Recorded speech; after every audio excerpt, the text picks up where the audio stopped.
Maksudnya Nabi kata dekat perempuan ni tadi, hampa duduk dua orang, duduk mengumpat orang. Hampa sama macam makan daging saudara hampa sendiri. Pasal itu Allah sebut dalam Quran.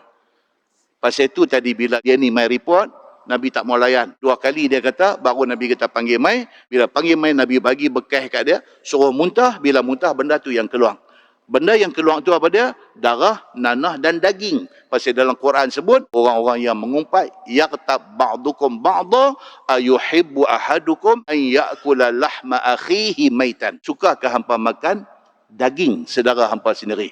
Maksudnya apa? Orang yang mengumpat orang, dia sama macam makan daging saudara dia. So, kesimpulan pada apa yang kita baca ni, dia nak beritahu, bulan puasa ni, selain daripada tak makan, selain daripada tak minum, selain daripada kita beribadat di siang hari, selain daripada kita malam hari, kita tumpukan kepada Quran, zikir dan buat benda yang baik-baik. Selain daripada tu, yang paling penting apa dia?